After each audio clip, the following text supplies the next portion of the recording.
Hey, we're out here on the California Delta with Western Bass TV. We're going to do a little bit of kick boat fishing. We'll be flipping some fish, we'll be blading some fish. Most importantly, we'll be catching some fish. Let's go fishing.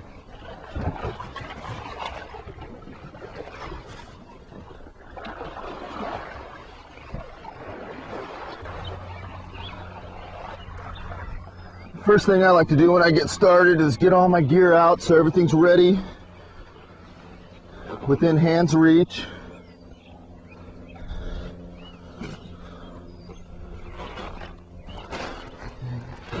Got my bag of reapers out,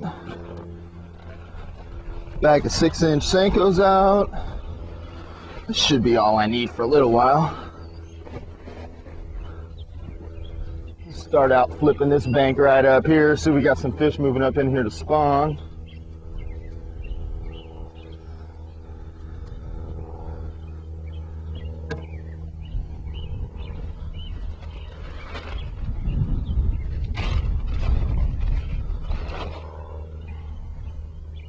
Let's start out with a reaper that a lot of the Bass and Tubes guys, they call the Delta Money Reaper. I think the reason they call it that, it's caught a few fish in the double-digit range. It's also won a whole bunch of Delta tournaments out here.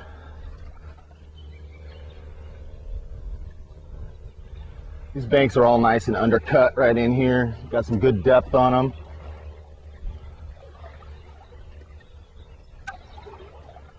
Fish will tuck right up next to this stuff. The thing that's fun about kick boat fishing is a lot of these fish are pretty much untouched, especially this time of year. The boats and a lot of guys just can't get back in this stuff. They put rock barriers for irrigation up at the end of these rivers like this so the guys can pump the fields. Certain times of year, you can get up in here in a kick boat like this, do pretty well. This is a nice little spawning bay right here. Might have to throw a buzzbait back up in there at some point. That's nice about kick boat fishing. Got all your rods and everything's right here. Pull everything out really quick, as long as you get them untangled. Let's see if they'll hit the old buzzbait.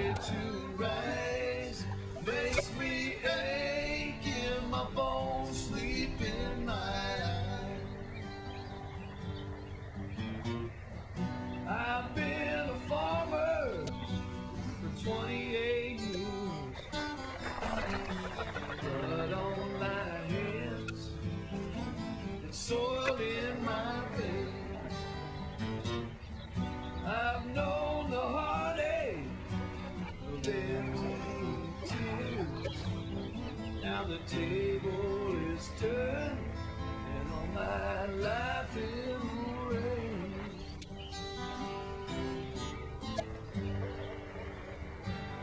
But I got 2 kids and a loving wife in a beat-up old shack we call home.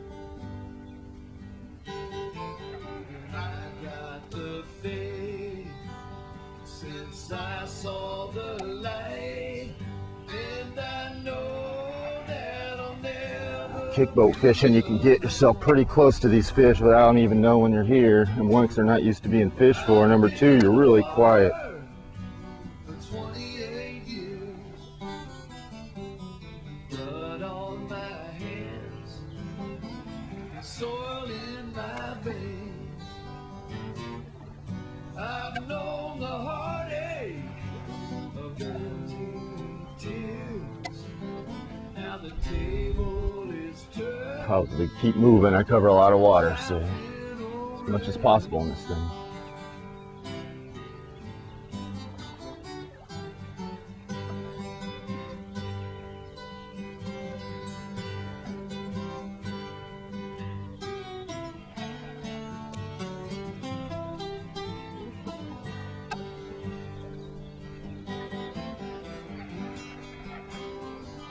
Let's give the old buzzbait a shot down that bank right there.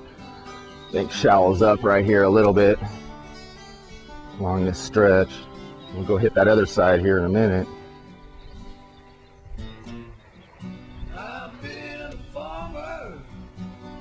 28 years. Blood on my hands, soil in my veins. All right, I'm gonna put the oars in the water and move up to the opening of this small pond over here. It's a good staging spot for these fish. See what happens.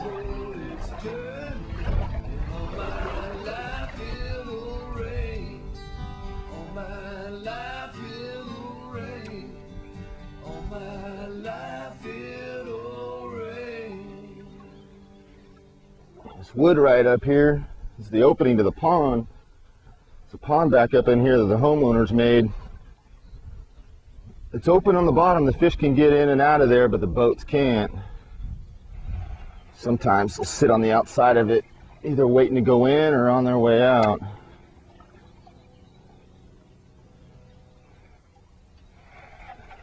Right in these little areas, see if they want the old reaper.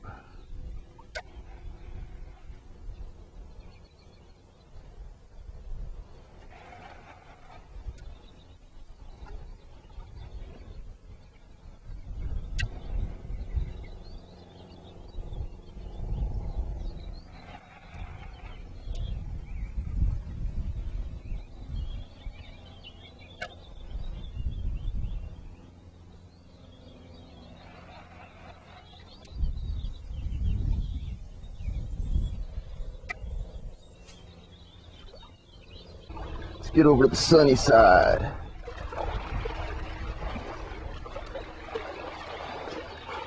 You see I'm using fins.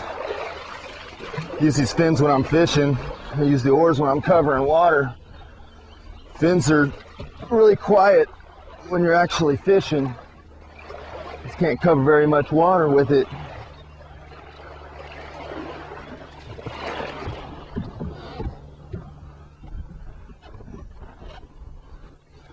Let's take a look here.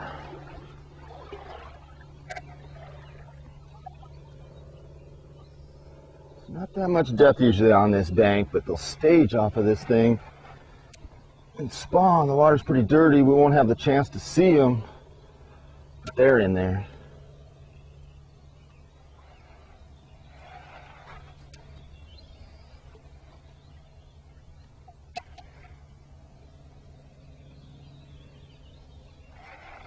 Oh, that was a little one right there. Just grabbed the orange tail.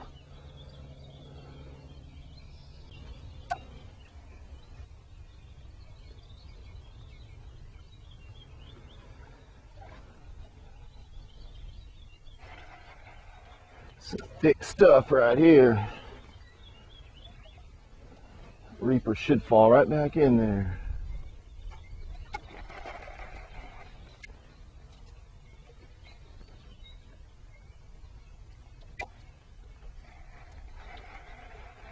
One disadvantage you have to fishing the kick boat is if you do catch fish way back up in that stuff. I love to get back in that stuff, and if you do, you don't have the ability to move forwards. You can only move backwards. You can move forward a little bit, but not quick enough to get back up in there and get a fish. So you really got to learn how to get them out of that stuff.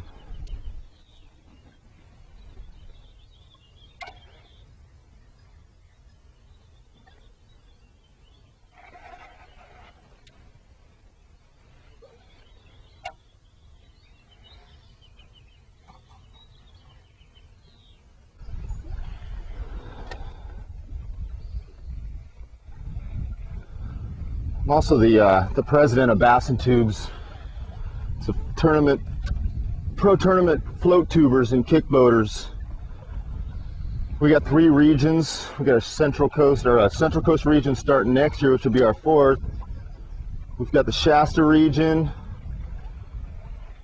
We got the Delta region, which obviously is exclusively Delta tournaments. And we got what we call the Travelers region. That's kind of a region that just travels to all the other regions.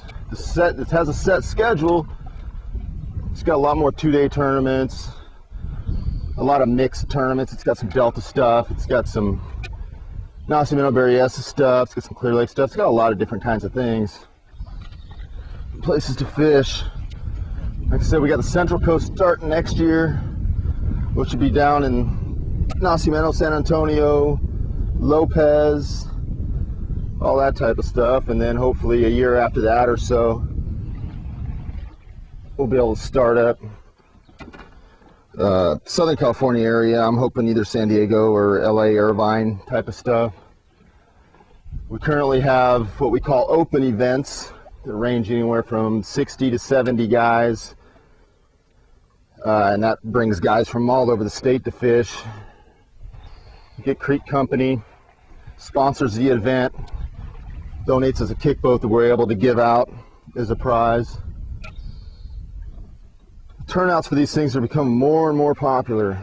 It's incredible. Just a lot of guys can't afford to fish bass boat, fishing bass boats and buy them, but they really want to fish, and they don't want to fish on the shore, so they get themselves kick boats, and then they want to compete once they start to learn a little bit, or just compete to learn.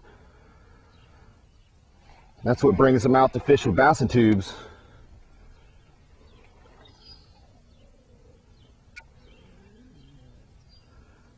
It's a good staging spot right here. These fish spawn all up and in this area.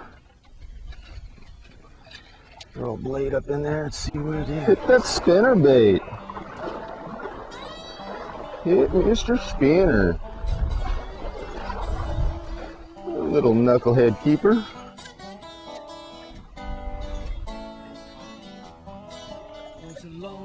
A little male bass up in there. He ate it good though.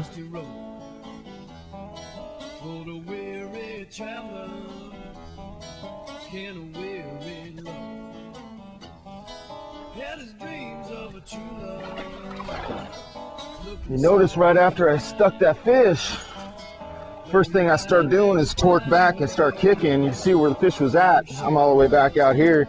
These things float so easy that if you get a really good fish, you gotta give some torque. You gotta torque your legs. You gotta move, especially if it's up in the cover. We've also got a few guys in bassin tubes that like to take these things out and get salty, take it out in the ocean. They go out there for halibuts, big old bat rays. It's not necessarily my thing, but you can take these kick boats through a lot of stuff. These things are actually designed for class 3 rapids. We kind of modify them, fit our purposes for bass fishing.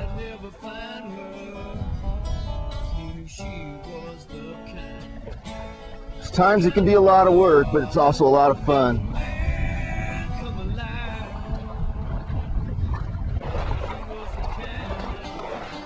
Woo! Back in the tree. Ate that reaper too. Ate Mr. Reaper. Come here.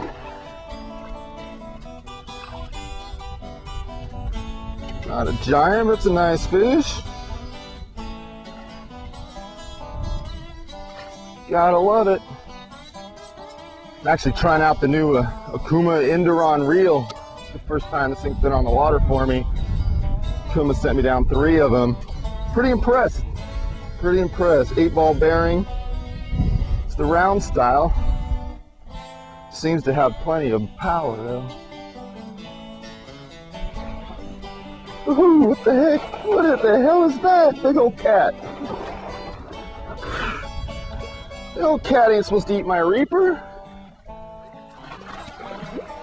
Getting me all wet. Oh man.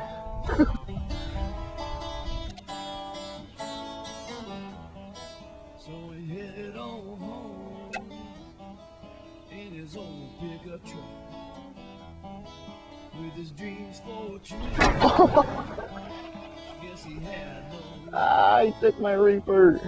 Now he's out on the front porch, watching lovers pass by, with his dog in the moon, howling for the kind of Yeah, not the biggest fish. Another reaper fish though.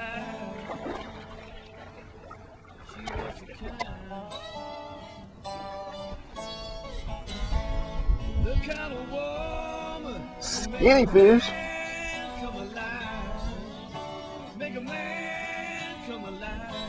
Maybe that's why they call this thing over Massachusetts the Delta money rate. Definitely looks like some of the crawdads they're eating.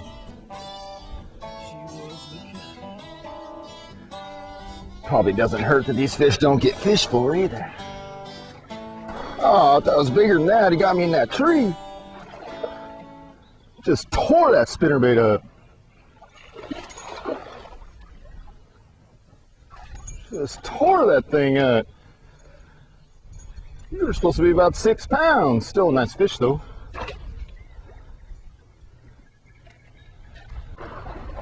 That fish hit it good. Getting me all wet. That's kick boat fishing. Get you all wet. Up close and personal. Better fish right there. Come on over here. There's a better fish. Right on the end of that weed line. Came up and ate that spinnerbait. Nice fish.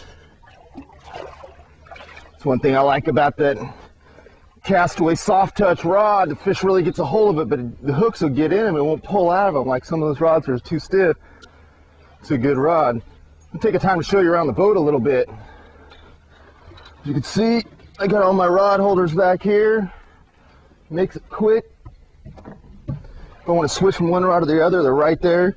This is where I keep all the stuff I'm fishing with. I got the reapers that I've been throwing. I got my Senkos, everything I've been fishing with. It's all right here. It's where I keep all my tackle. Anything I need later. This here is actually an aerator. Actually, it's a bilge pump that I just drop in the water and I use to fill the live well. Take a look inside here. This thing holds about 11 gallons of water. It's obviously not full right now because that thing weighs about 70 or 80 pounds. Also got ice chests, food, water. Thing about kick boat fishing is you cover a lot of water, you work really hard, you have to pump the fluids through your body. You'll dehydrate yourself extremely fast if you don't. You also need to have a lot of food on you. You don't want to get stuck somewhere and be running out of food. This is the mount right here for my Humminbird graph. I don't actually have on the boat for the Delta, but if I need it for any of the lakes, that's what I have here. This is my oars. We use to cover a lot of water if we need to go somewhere far, and then fins for when we're fishing. That'll about do it.